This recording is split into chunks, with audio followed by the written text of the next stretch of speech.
Assalamualaikum warahmatullahi wabarakatuh. Baiklah, saya Rina Oktaviani Putri dengan NIM C1 Channel 264. Di sini saya akan menjelaskan mengenai rekonsiliasi dan koreksi fiskal, di mana tugas ini dibuat untuk memenuhi tugas mata kuliah perpajakan 2 dengan dosen pengampu Bapak Yurni Eka Putra.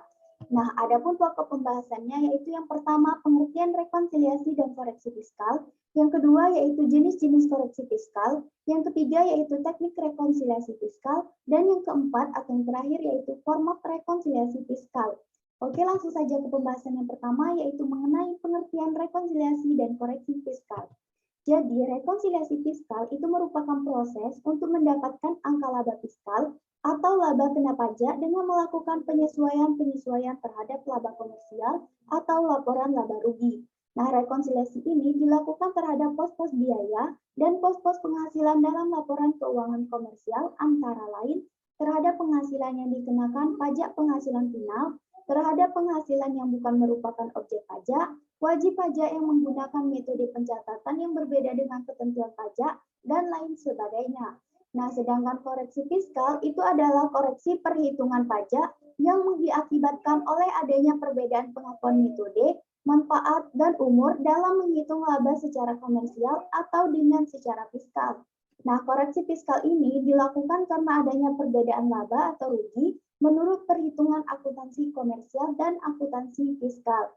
Nah, ke pembahasan yang kedua yaitu mengenai jenis-jenis koreksi fiskal. Di sini ada dua jenis koreksi fiskal, yaitu yang pertama ada beda tetap.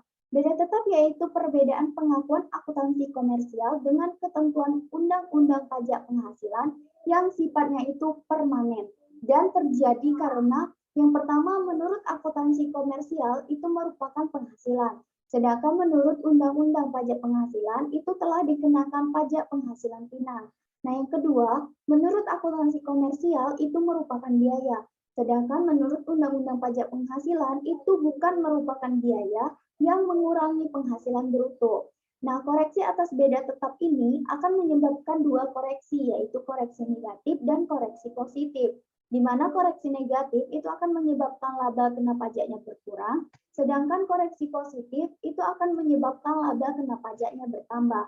Nah, yang kedua yaitu ada beda waktu. Beda waktu yaitu perbedaan pengakuan antara akuntansi komersial dengan ketentuan Undang-Undang Pajak Penghasilan yang sifatnya itu sementara dan terjadi karena penerimaan penghasilan cash basis untuk lebih dari 1 tahun. Secara akuntansi komersial, penghasilan tersebut harus dialokasikan sesuai dengan masa perolehannya. Sedangkan menurut Undang-Undang Pajak Penghasilan, penghasilan tersebut harus diakui pada saat diterimanya. Nah, koreksi beda waktu ini akan menyebabkan dua koreksi juga, yaitu koreksi positif dan koreksi negatif. Di mana koreksi positif itu akan menyebabkan laba kena pajak akan bertambah. Koreksi negatif tahun-tahun berikutnya itu akan menyebabkan laba kena pajak akan berkurang. Nah, pembahasan yang ketiga yaitu mengenai teknik rekonsiliasi fiskal.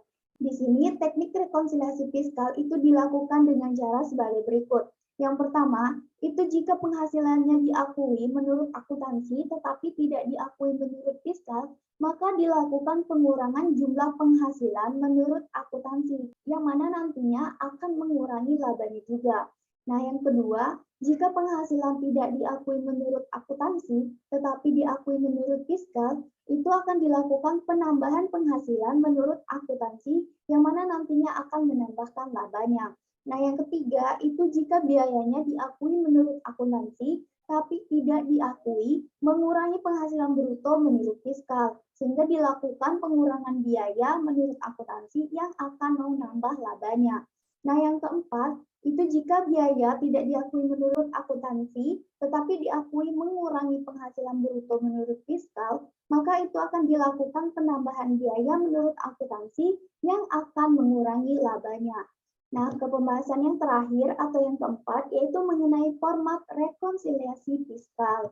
Di sini formatnya yaitu ada laba menurut laporan keuangan komersial. Kemudian ada koreksi positif, itu ditambah, di mana elemennya itu yaitu ada pengeluaran yang tidak dapat dikurangkan, pengeluaran berkaitan penghasilan yang bukan objek pajak, pengeluaran berkaitan penghasilan yang telah dikenakan pajak final, beda perhitungan antara PSAK dan pajak penghasilan. Kemudian itu ditambahkan atau dijumlahkan, dapatlah total koreksi positif.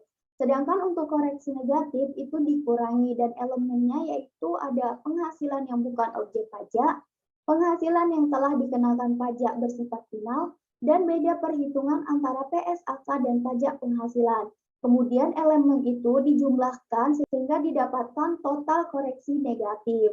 Nah, kemudian laba menurut laporan keuangan komersial tadi itu ditambah dengan total koreksi positif, kemudian dikurangkan dengan total koreksi negatif, dapatlah hasil penghasilan kena pajak menurut fiskal. Kemudian untuk mencari laba setelah pajak penghasilan, penghasilan kena pajak menurut fiskal itu dikurangkan dengan pajak terutangnya, sehingga dapatlah hasil laba setelah pajak penghasilan. Nah, sekian presentasi atau penjelasan dari saya. Jika ada kekurangan ataupun kesalahan, saya mohon maaf. Saya akhiri. Wassalamualaikum warahmatullahi wabarakatuh.